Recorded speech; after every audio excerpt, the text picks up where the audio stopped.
The air on the farm was heavy, thick with the scent of old wood and forgotten earth. To Mateo, it was a fragrance of his childhood, but for his Dogo Argentino, Aries, it was that of a hidden danger. The dog, usually calm and confident, stopped abruptly in front of the old barn, a wooden giant whose board seemed to hold centuries of stories. Aries let out a low, guttural growl, a sound Mateo had never heard before. It was a snarl of aggression, but one of warning, a primal alert to something human eyes couldn't see. Mateo tried to reassure the dog, calling his name. "Come on, Aries, we need to go inside." But the dog wouldn't move. His eyes, typically gentle, were fixed on the rusted padlock that held the barn door shut. His tense muscles seemed ready to attack, not a creature of flesh and blood, but something invisible, a presence only he could feel. The cold afternoon wind swept up dust, and a shiver ran down Mateo's spine. It wasn't the cold that bothered him. It was the fear radiating from his dog. Mateo took a step toward the barn, and Aries' growl intensified, a more urgent, desperate sound. He was telling Mateo to stop, to stay away. That's when Mateo heard it. A faint but unmistakable sound. Footsteps, heavy, shuffling, coming from inside the barn. Impossible. The door was sealed with an ancient padlock, an unbreakable fortress. Who could be in there? He approached the door and pressed his ear against the cold, worn wood. The sound stopped. An oppressive silence settled in, broken only by Aries' heavy breathing. Mateo stepped back, confused and scared. He looked at his Dogo, an ancestral guardian, then at the unbreakable padlock, and finally at the source of sound. Logic said there was nothing inside, but Aries' instinct, forged by generations' protection, said otherwise. Night fell quickly, painting the sky in shades of gray and purple. Mateo and Aries stood guard, the dog with his eyes fixed on the barn, the man with his mind in a panic. The mystery surrounding the farm was real. The whispered stories from his grandfather were not just legends, and the truth seemed to be trapped behind that door, waiting to be set free. Years had passed since Mateo last set foot on his family's old farm, a place once filled with life and laughter. It now lay shrouded in a solemn silence, a ghost of its former self. He had returned to sell his grandfather's affairs, a difficult task made easier by the steadfast companionship of his Dogo Argentino, Aries. But the moment they arrived, the calm that Aries always exuded was replaced by an unsettling wariness. The dog's ears were perked, his eyes constantly scanning the shadows, a silent alarm bell ringing in the stillness. Mateo dismissed it as the stress of the journey. He had no idea that Aries' behavior wasn't a product of anxiety, but a primal, inherited instinct awakening to a force Mateo couldn't even begin to comprehend. The house, covered in a thin layer of dust, felt cold and unwelcoming. It was clear this place held more than just memories. It held secrets. Aries' strange behavior began the moment they crossed the property line, but it was the barn that became the focus of his unwavering, terrifying attention.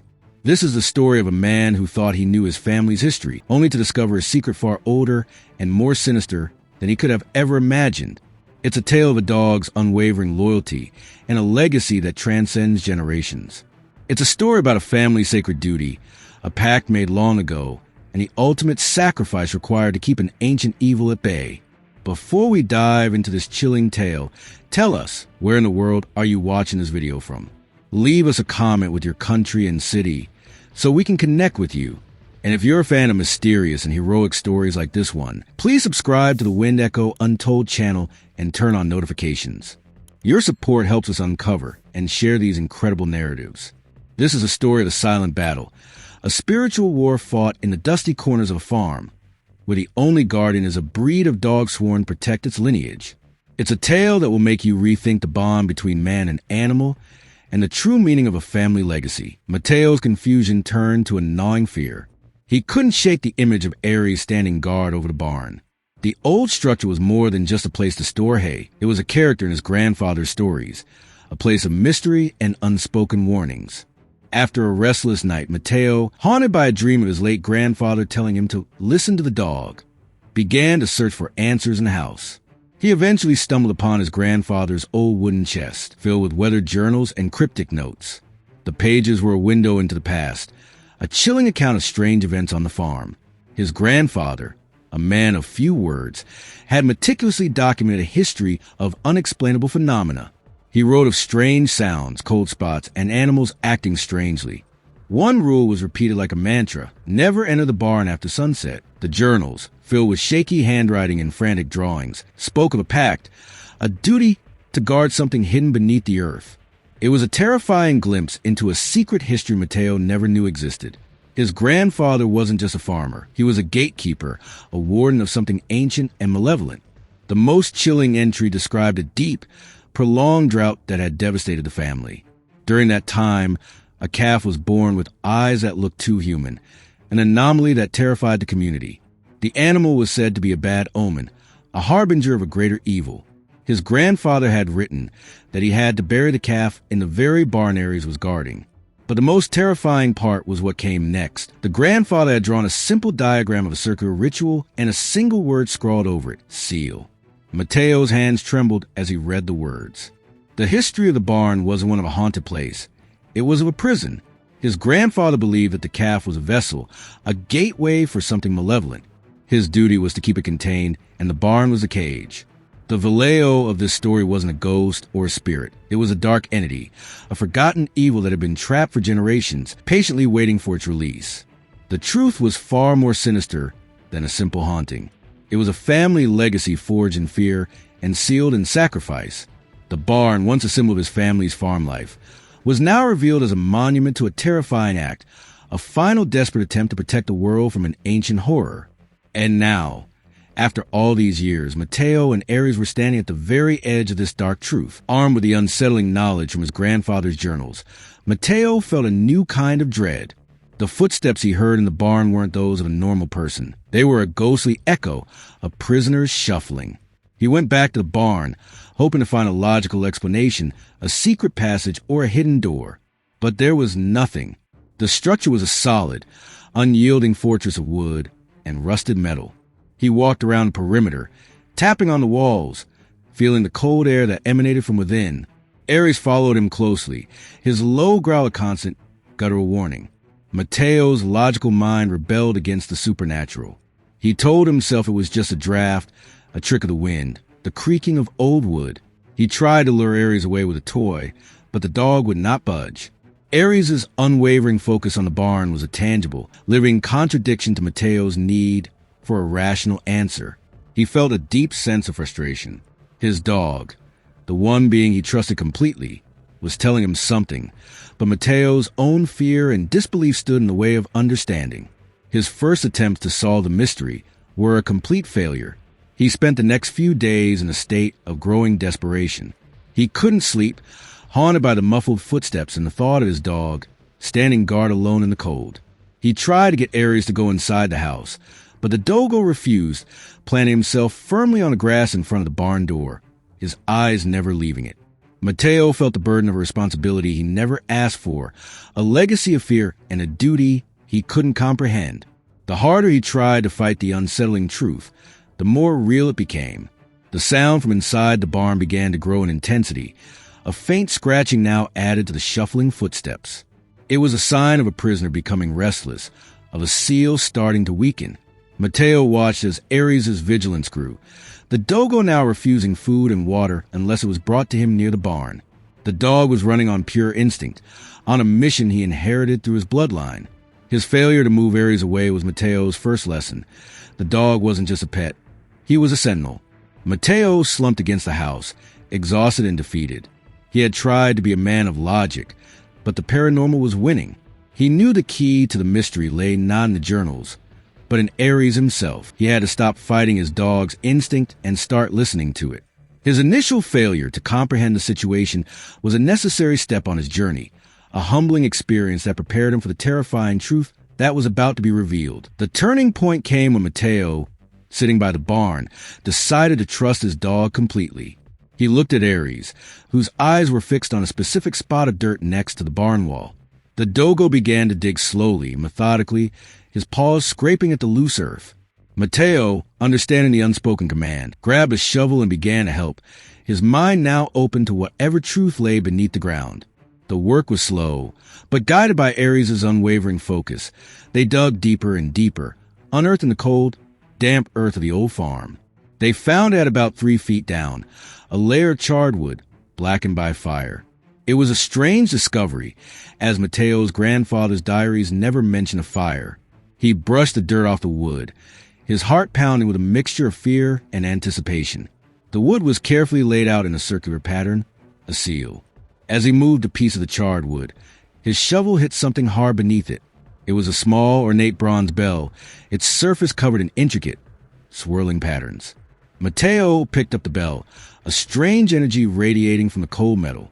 He held up to Ares, who whined softly and pressed his head against Mateo's hand, a sign of both recognition and deep sorrow. As Mateo's fingers traced the patterns on the bell, a faint, high-pitched ringing sound echoed in the silent air. It wasn't the sound of a normal bell. It was a sound that seemed to resonate deep within his bones, a hum that made the hair on his arm stand on end. As he held the bell, he had a vision, not a dream, but a direct, instantaneous image in his mind. He saw his grandfather, young and desperate, burying the bronze bell with his own hands. The vision was quick and fleeting, but it was enough. Mateo understood then that the bell was not a tool, but a key, the key to the gate that Ares was guarding. He now knew why his dog was so fixated on the barn. He wasn't just guarding it. He was waiting for Mateo, waiting for him to find the key to the mystery. The air grew icy cold, and Ares let out a long, mournful, ancestral howl. It was a sound of ancient pain and deep duty, a lament for the sacrifice to come. The howling was a release, a declaration that the time for waiting was over. The puzzle pieces of his grandfather's journals, the strange sounds in the barn, and Ares' unwavering dedication finally clicked into place. The truth was no longer a mystery. It was a sacred duty, and it was about to begin. With a bell in his hand, Mateo returned to the barn door, his mind filled with a terrifying clarity. He looked at Ares, whose eyes, full of a deep, sorrowful understanding, seemed to give him a silent command. Mateo didn't hesitate. He took a metal bar from the side of the barn and, with a few hard, desperate blows, broke the ancient padlock. The door creaked open, revealing a suffocating, putrid stench that smelled of decay and stale air. Inside, the light was dim and dusty, illuminating a horrifying scene. In the center of the barn floor, there was a circle of black, jagged stones, and in the middle of it, an old, cracked mirror lying face down. The mirror was the source of the cold, and its reflection seemed to twist the very fabric of reality. Ares entered first, walking directly to the center of the circle, his head held high, his body exuding a quiet confidence. Mateo stepped inside, his heart pounding in his chest. The foul smell grew stronger, and the air crackled with malevolent energy. He knelt down and, with trembling hands, touched the inverted mirror. The moment his fingers made contact, he saw it, not his own reflection, but that of his grandfather, young and vibrant, but with eyes full of a haunting sadness. His grandfather didn't speak with words. He spoke directly into Mateo's mind, a clear, powerful voice that transcended time. The seal has been broken. Only a pure heart can mend it. Listen to the dog, my son. Mateo looked from the reflection to Ares, who was now lying in the center of the stone circle, his body calm and still. The image of the calf with the human eyes flashed in his mind, and he finally understood. The family's duty wasn't to seal a place, but to find a vessel, a pure soul, to contain the evil. The true mission was not of the men, but the Dogo Argentino bloodline. His grandfather hadn't sealed the entity. He had trapped it, waiting for the one true guardian to arrive. A pale, ghostly light began to emanate from the circle of stones.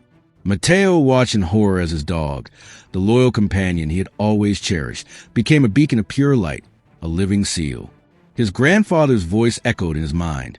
Ares is a guardian. The mission of our family wasn't human, but animal. The climax was not a battle of men against ghosts, but a sacred, terrifying act of a loyal animal giving himself up to protect the world. Ares lifted his head one last time and licked Mateo's hand with his tongue, a final, loving gesture of farewell. The warmth of his tongue was the last thing Mateo felt before a blinding white light erupted from the circle. The light was not violent or destructive. It was a pure, cleansing energy that seemed to absorb the foul stench and the coldness from the air. When the light faded, Ares was gone. There was only a quiet stillness, a complete and total silence where once there had been the sound of shuffling feet and a terrifying malevolence. Mateo, tears streaming down his face, understood. He didn't just lose a dog. He lost a hero. The barn was no longer a prison. It was a holy tomb, a monument to his dog's sacrifice.